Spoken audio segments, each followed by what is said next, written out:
Good evening, and welcome to the Baseball and Beer Podcast. I'm your host, John Nee, along with my co-host, J.R. Nicholas. Hello.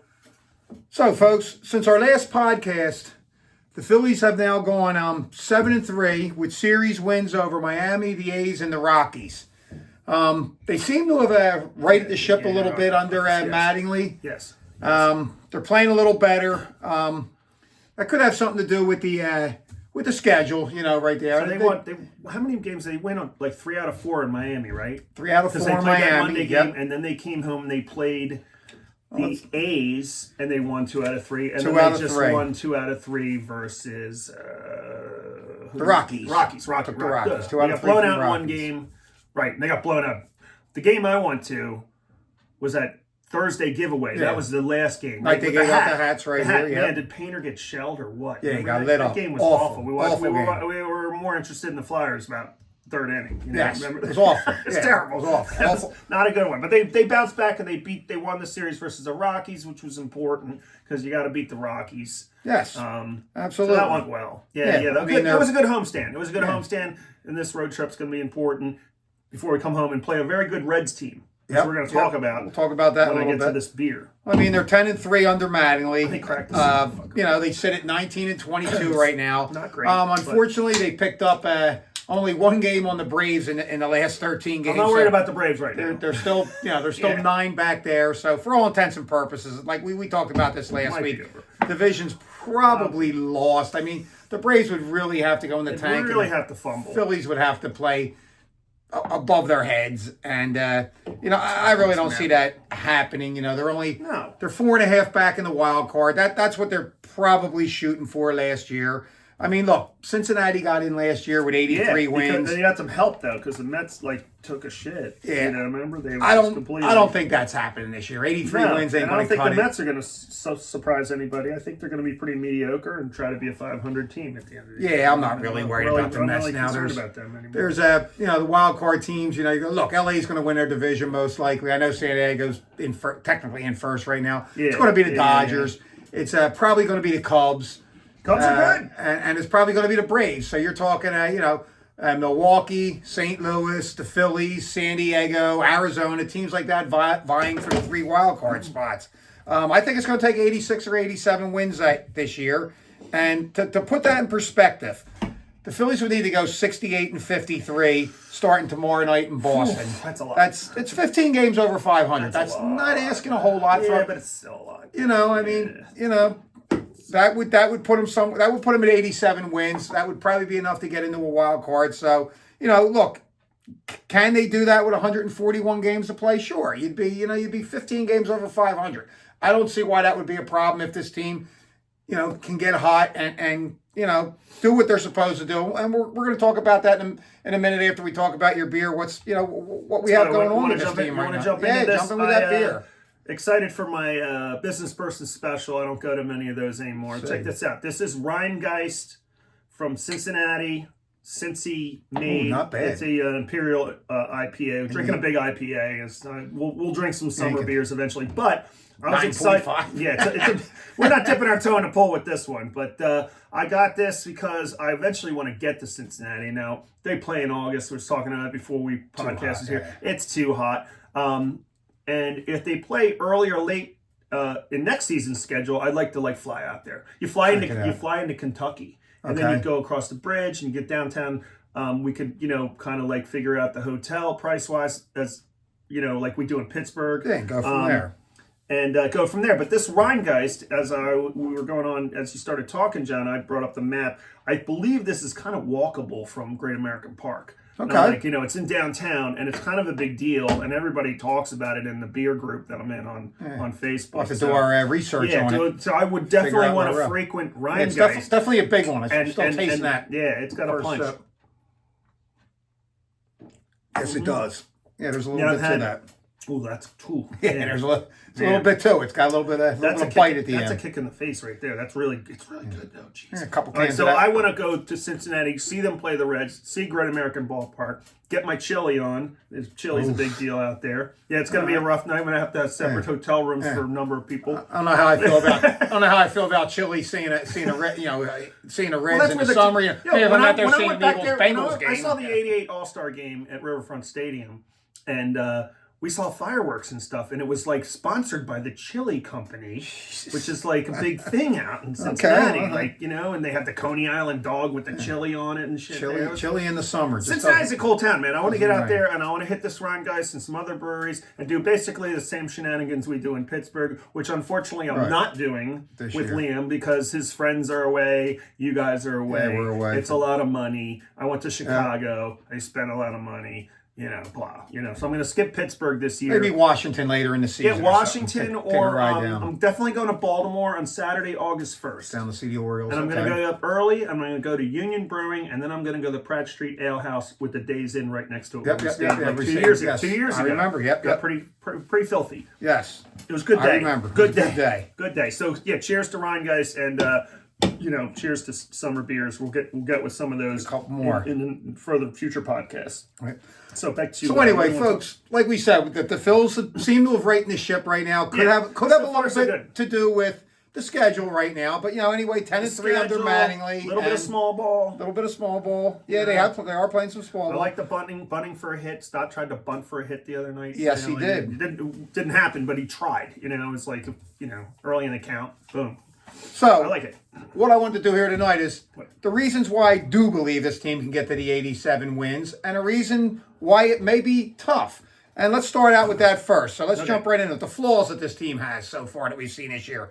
Their defense is awful. They play terrible defensive baseball, and they have to figure a way out how to correct it. I don't know how they're going to do it. Turner seems to be a problem again. Yes, Turner's been bad. It's just overall they've just been a bad defensive team. Yeah. I mean, and nobody in the outfield's going to wow you. Look, and they have good players. Like Stott is a great second baseman. He is a great second Harper baseman. plays a great first base. You got JT behind the plate. Yep. Baum has improved this game over the last few years. After that, you kind of go downhill. Right? Yeah, I mean, Crawford's not the best center fielder. He should be a left fielder, like you said earlier. Yeah, he's more of a left fielder. Marshy's out there now, so I mean, maybe there's a chance at some point they could flop that, and Crawford would go to left and Marsh would go to center. But Marsh isn't the best center fielder, He's okay. And he's hitting right now. We love him for his bat right now. Leads the league in offense. Leads the league in batting average. So good for Marsh. That's been a surprise. Yeah, really, really big surprise. Jumping into that, number 2, their offense. It's inconsistent. We've seen it the last few years.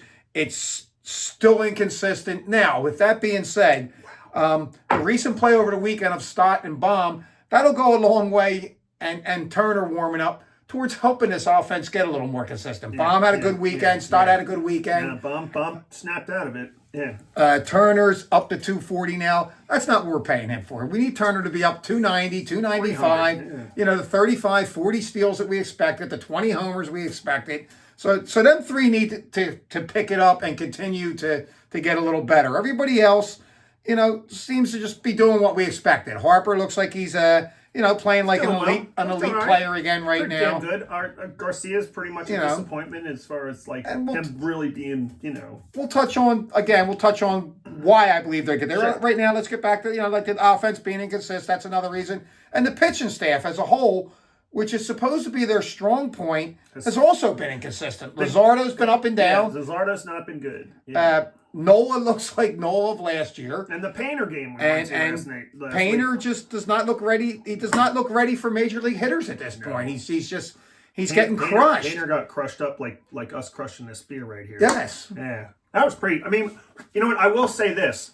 Some of those guys on the A's can really hit. Yeah, that big first baseman. Yeah, they got Kurtz. They're pretty good. They're decent, but Painter's just been. They're not awful. They're going to be better. They're not going to be in the basement. They're going to be better than the. They're currently Angels. in first place, but that's going to change. You know how that goes. Pittsburgh jumps out hot every year. We're like, it'll be good when we get out there in July. The Pirates might be in first, second place, but this would be the only year, and it's made it. They'd actually be close to first, and right. They always seem to fizzle out, as I believe the A's probably will at some point. Yeah, Seattle and the Texas teams. So we got Painter, we got Nola, we got Luzardo. They've Nola. inconsistent, and then 3 of our top 5 relievers, Keller, Alvarado, and Banks, have been horrible. Horrible. Keller looks like a terrible signing right now. And, these guys have to get it going soon. They have really to turn it around. with Alvarado, man. Yeah, I mean, they have to turn it around, or this team's they could be in trouble. I mean, they're the guys that are here to carry this team. You know what I mean? So,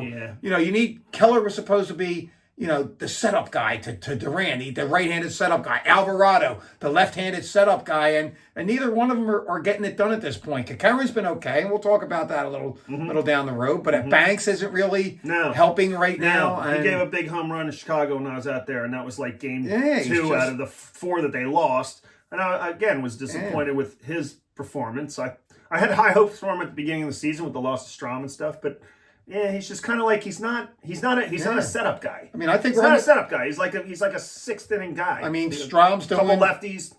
Strom's doing for KC exactly what he did for the Phillies last couple of years. He has an ERA right around like 3-something. He's getting the job done out there. A move I still don't understand for Jonathan Bolin. Yeah, that's dumb. I mean, I kind of do understand. I think it has more to do with him speaking up than it does money or his what they thought was going on with him or whatever. I don't know what their thinking was. A bad move. That's going to be a costly. I didn't like it when it happened. I was like, why? It's going to be a cost. That's going to be a costly move. I believe that's going to hurt them at some point. Watch them have to go out and get another lefty at the trade deadline. The trade deadline. So So the first step for me right now with the month of May, about 2 weeks away, Memorial Day coming, is this team has to get back to 500. We're 3 games under right now, and right now I believe personally the next 12 games is where they have to get it done. So you got 6. They're going a 6-game road trip. They're going to Boston and Pittsburgh. Look, Boston's struggling. Do we see Ranger? They see Ranger Thursday night. They will face Ranger coming off an injury. Well, I checked the weather. They were supposed to rain Thursday. Hopefully that changes. Yeah, well, hopefully that changes. I would love to see Phillies just get a few runs off a Ranger and then shut them down. Well, he's coming off an injury, so I mean maybe he's always coming off an injury. That's probably why he's not a Philly anymore. That is one of the main reasons he is not a Philly anymore. That and re-signing Aaron Nola for too much money and too many years. So you got 6 at Boston who ain't playing well. You got 6 at Pitt who started out good and they're starting to level out.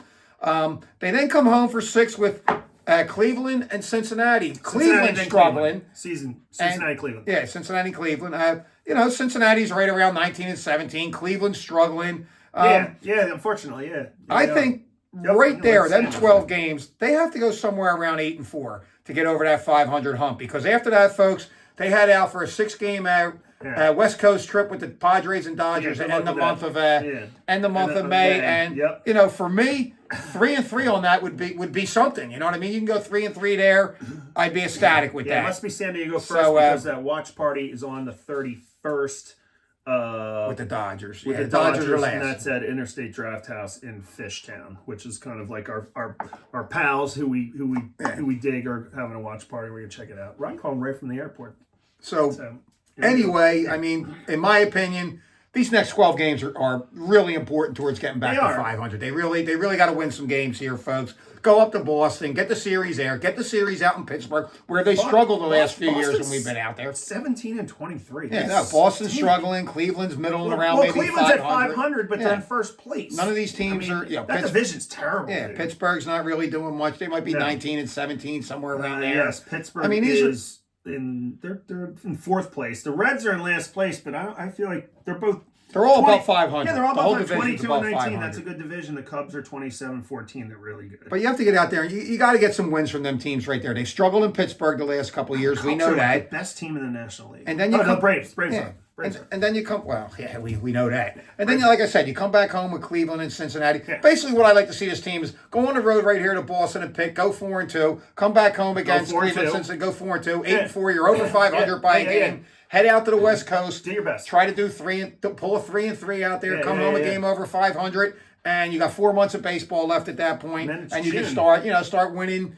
Start taking some series here, and a 15-12 month, a 16-11 month, another 15-12, and all of a sudden you're 12 games over. The White Sox in early June. Games they should win. I believe you had that game on the 6th. Don't you have your 6th? I do have cool.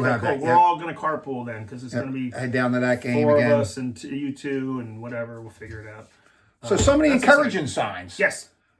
Wheeler's back, looking like Wheeler. Wheeler's doing Wheeler things. Sanchez has been great. Sanchez killed it last night, the last game. Yep, we have Duran back out Duran's off the back injured there. list. Yep. Schwarber, 16 homers already. Crushing it. On pace for 60. Harper's looking elite.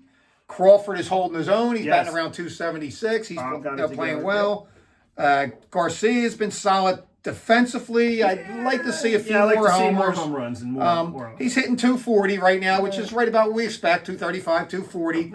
4 homers is a little low right now. I'd like to see him around 6 or 7. I'd like to see I'd like to see him hit about 5 a month. That would show me you get 30 for the year. That hasn't been the case right now. He's averaging 2 a month. Power, Marsh is, like I say, leads the league with 353 because Marsh is playing average. So well. Reyes is now sitting on the bench a lot, right? Yeah, Reyes is sitting. That's I'd like to another see guy him. we'll talk about a little bit. I mean, he's it's a shame he's not getting any at bats, but that's a good problem with Marsh doing well. So. Yes, we want Marsh playing every day. Stop playing every day. And we'll touch on that. We'll touch on that outfield thing in a bit. JT's doing decent. He's at 250 right now. He's still solid behind the plate. Yes. Another thing that I'm happy with right now with Mattingly is he seems like he's willing to employ the small ball game. They are running a little more. We've seen a few bunts here and there. They did. I was a little upset with Mattingly the other night in that Rockies game. They came back to tie at 7-7. Oh, yeah, the bullpen management. They kind of burned their bullets. Well, the Rockies didn't score in the 10th. We didn't bunt. And we started with bunt. That's right. We started with the ghost runner. Yes, they immediately walked Marsh because he's been hot. So they had first and second, nobody JT out. Was JT was up. He was at the plate. Oh, okay. They walked Marsh. Right. So you have to lay the bunt down there. Okay. At that point, you make it second and third. Yes. Nobody. It was second and third, one out, and most likely they're going to walk. You're winning off. They're going to walk the next guy. Now, I get what people say with the bunt. Look, you give up an out. Now you only have 2 chances to get a hit. Okay.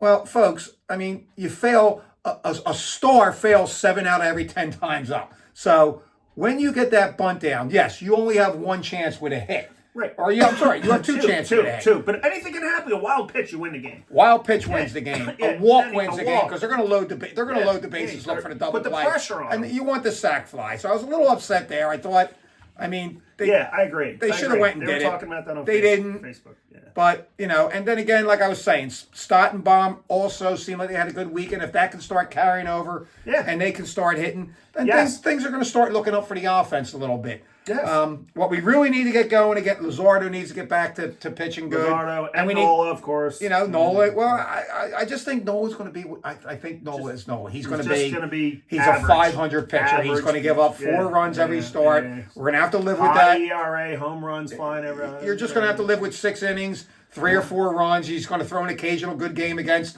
the Nationals, the Marlins. Look, he ain't going to go out there and throw 7 innings and shut the Dodgers out. We know he's going to give up 4 runs. So we hopefully he can do what he has to do against the bad teams, limit the damage against the good teams like the Dodgers, Padres, Cubs to 4 runs in 6 innings, and maybe the offense can pick it up. And then this team will be tough to beat if that can happen. If Alvarado, Banks, if these guys can do what they're supposed to do, they should be a solid team the rest of the way. Get it together. So what else you got here? We're going to drink some hazy. Boy, this is some, another double IPA. I'm doing really could have thought this through, but you know what? We're drinking some heavy beer. It's actually kind of cool out today, so it's not like this hot weather we're drinking. Yeah, it was kind of a shitty day. Yeah, until like happy hour, the sun came out. So speaking of Reyes too in the outfield, so you want to tell where? Yeah, this is from Fidens in Albany. All you beer nerds that love Treehouse and some of the beers I featured. This Fidens in Albany's outstanding brewery. They have a great kitchen. Great food. Another heavy hitter. Big boozy IPAs if you're into that. I am outstanding. Really, not kind of under the radar for a lot of people, but this really expensive. But guess what? It costs a lot to make some of these fine IPAs. And this is a Rhinegeist. This is a double. I have a lot of beer to try. I haven't sampled all the ones I got. Okay. So, but I'm trying to like thin the herd out before Memorial Day. It's not going well. Get some summer beers in there. I gotta like sell some 4-packs. But Fidens in Albany, outstanding. All you Treehouse folks can hit it on the way up to Saratoga Springs. It's a 1-2 punch. It's a win. Cheers. All right. Cheers. Yes, absolutely. This is going to be some hazy, really. So getting back to Reyes, I don't expect him to be up there too much longer. Not because of Maybe how they he's. send him down and give him at bats. Well, Right? Yeah. he needs to play every day. He's still a young kid. He's a power hitter. Get that De La Cruz kid up. And sitting on the bench isn't helping him. And the reason I think he'll probably go down is they revisited that Rob Thompson's experiment last year where they tried Amundo Sosa in left field again. Yeah. Sosa played left field the other night. I think Mattingly may stick with that a little more to get him some at bats. Okay. Move him around, you know what I mean? But at my opinion right now, it needs to be Marsh, Crawford, and Adolis Garcia. Yes. Let them play. Eight or 9 out of every 10 games. Yes. You want to throw Sosa out there. Let him play against a tough lefty and sit Crawford or Marsh that night. Yes. Them outfielders got to play every day, and same with the infielders. Yep. Baum has to play every day. Let's stop playing. Look, I know everybody's down on Baum right now, and we discussed his thing with his parents going on in a contract year and all that. Yeah. But we need Baum to hit. We need Baum to be the 285, 90 RBI guy that he's been the last 3 or 4 years. Be the guy and I think he will be once he comes out of this funk he's in or whatever. And it's a shame. It's a tough situation personally, for him. It kind of stinks. It's hard to you got to keep you got to keep your head in the game, and you got all this drama going on. Look, I haven't over the years. It's a shame. You don't hear stories like this very often. Well, look, in my opinion, and we've been pretty tough over the years on some of the managers, on Kapler, on Thompson, you know what I mean? Not yet on Mattingly because, he's only been here 13 games. He's doing well. Someone we really haven't got on a lot is Dombrowski. And Dombrowski, put this team together, for me, this year has been his worst. The bungling of the Castellanos off-season thing, moving on from Strom for whatever reason. Again, we all probably know the reason there. Deciding that Taiwan Walker should be in this rotation again. He pitched too much. It was like when Rojas played too much. Walker had too many starts. He shouldn't have been on the team. He stunk. It was a terrible signing. Couldn't work that out. Couldn't package him and Castellanos for a bag of balls or something. I'm like, get just a salary dump or something. Just dump half the salaries, but no, we lost them both. They didn't do that. They didn't really work hard enough on that. That's your point, basically. They didn't really make an effort to Actually, my real point is all them that we've known that he's done. And one thing we haven't brought up, and this relates to me for Baum, bringing Aiden Miller to camp was the stupidest thing I've seen all year. And he's hurt. Putting that pressure on. And look, he's a pro player, so I don't want to say pressure on Baum. Pressure, I guess, is good like that. Hey, he's behind me. He's come up with. Aiden Miller had no shot at making this team this year. None. This guy has not even played in Triple-A yet. He's got 7 games. He needs a full year. He's got a bad back. He hasn't played yet this year. He might not even be at camp next spring. Depending on his health and how things go forward this season. Personally, I think. Are you gonna just? I don't know what we're gonna do. We're gonna have to rethink our future third baseman. I think they're so, they just wanted to give these young kids his chance this year. Crawford is the only one last year who proved he was ready to play. He hit .330 in Triple-A, a full year last year. Look, Painter last year, the big thing for Painter last year was just getting back from Tommy John. Yeah. Now, Painter couldn't get anybody out last year. He probably needed another half in the minors. Yes, yeah, he struggled. But just getting back and pitching and building his arm strength up and working innings, that is what I thought the Phillies were looking for out of Painter this year. Not bringing him into training camp this year and handing him the 5th spot. You know what I mean? Yeah. I think he should have been in the minors for half a year this year. If he would have came up in the second half, fine, that's great. But with the Walker situation, it kind of forced us to put him in that. Well, you know what I mean? With not saving money from Castellanos, right. With not saving money by getting rid of Walker, they got a reliever, starter, they had to they couldn't re-sign Ranger. Right. You know what I mean? So if you would have been able to recoup, say, $10 million of Castellanos' money, and if you could have got 8 of the 18 for Walker, you know what I mean? Just saved a little bit of money here. All of a sudden now you got 15, 16. Maybe you could throw it Ranger. I mean, I just think they bungled this whole thing. They really did. It was a bad offseason. It really was. It was a bad offseason. I don't know if it's... I really don't know how to explain it. I mean, the whole situation with Castellanos still lingers. Gets under my gut. Yeah. We've been pissing and moaning for several months about that. Look, I'm not upset about the contract they signed him for. Whatever, it's $20 million a year. It is what it is. But you can't just say, we're just going to cut this guy if we can't. What the hell? What GM is going to say? Let me take let me take Castellanos and let me pay $10 million. You can save $10. They're just going to wait like they did till you cut them. And there should have been some kind of move with Walker similar to that. There's always teams out there looking for a 5th starter that, even though his ERA is high and all, They could have got rid of Walker. Look, he was owed 18. They could have said, hey, look, why don't we eat 10, How 11 much are we eating now? Because he did play somewhat. You eat the whole contract. You had to pay him. You had to pay him. They're going to perform shit poorly, and then we kicked him to the curb. So we probably, ate like $12 million? Or something like that. Well, let's see. So 18, it's pretty much 18. 6 and 18 is $3 million a month. He's here a month. So you own $15 million the rest of the way, Cassiano, there's 35, 18 and 20, it's $38 million. If they could have if they could have somehow figured out to deal these guys in the offseason and maybe kept 15 of that, freed up $15 million. That requires them to keep their mouth shut, John. Yes, it was just dumb. Freaking all this press. All this announcing of and then, what we're gonna do. Again, like I said, bringing Aiden Miller in did bomb no favors, no favors whatsoever. And it's just, rushing the kid. Yeah. I mean, you look at this team where they're at right now. Reyes is a good young kid. They brought him up. He hit a homer his first at bat, and then he's just not playing enough. Look, the kid needs to play every day. Brian Dela Cruz will bring his name up all year long to the Phillies. Finally decide, here's a guy with major league experience. He's not a prospect anymore. He's a guy that's been in the league. He has a little bit of pop. This is the kind of guy that you put on the bench as your fourth outfielder, and he can play once every 5, 6, 7 days, whatever. Knock on wood as far as the injury bug. If somebody gets hurt, there you go. You need these young guys. He's got at bats. He's got experience. He's been up for a bit. Something happens to somebody. Yeah, you need these young guys playing. You know what I mean? And that being said, in the situation we're in right now, the bench is awful, with the exception of Sosa. Right. I mean, you have Reyes there not playing enough. Two catchers. And you have two catchers, Marchand and Stubbs, who are between the two of them, they can't hit like 200. They're terrible. It's just. I don't like the Stubbs in left field experiment, right? That was. I don't know. They're just I don't know, just trying to get him in a bat. I don't know what to think there. I don't know. I don't know. He doesn't need it bats. It's not going to help. It's not going to help him. It's not going to get any better. It's like, I love Stubbs, but he can't hit very well. Nothing for nothing. He doesn't hit very well. Stubbs is the type of guy Great that, guy. If Marchand wasn't up here and Stubbs was the backup, he's a guy you'd want to play 30 games. JT would start 132 games. Stubbs would play 30 games, get about 120 at bats. He'd probably hit about 230, 240 for you. He'd have a couple moments, folks, because he'd probably get about 5 or 6 bump base hits. He'd steal 7 or 8 bases. He's fast. He'll hit a homer or two here and there. He is fast.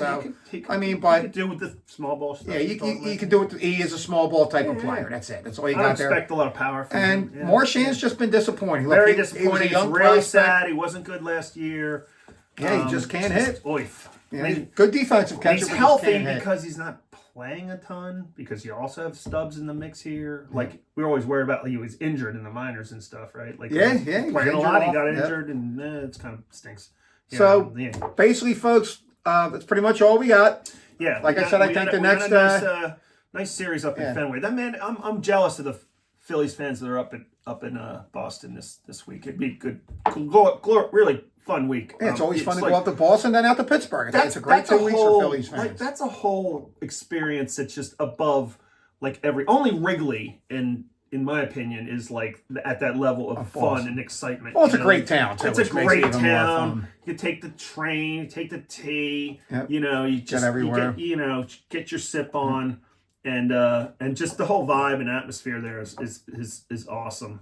Just like when I was in Wrigley, except for the outcomes of those games too weren't very, very happening. Well, like I said, folks, that's all we had. Our next podcast will probably be after Memorial Day. We're going to try to let the rest of this month play out, and hopefully the next time we come back and talk to you, the Phillies will be above 500. Maybe Memorial Day.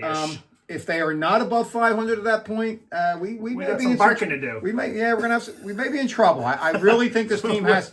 We better get it together. Look, and I'm not talking. Look, if they're a game off the pace or a game under 500 by Memorial Day, okay. If they come in and we're still 3, 4, 5 games back after Memorial Day, it's going to be a long year. I think they're really going to be hard pressed and fighting the rest of the way to get that. Pressure's going to be on.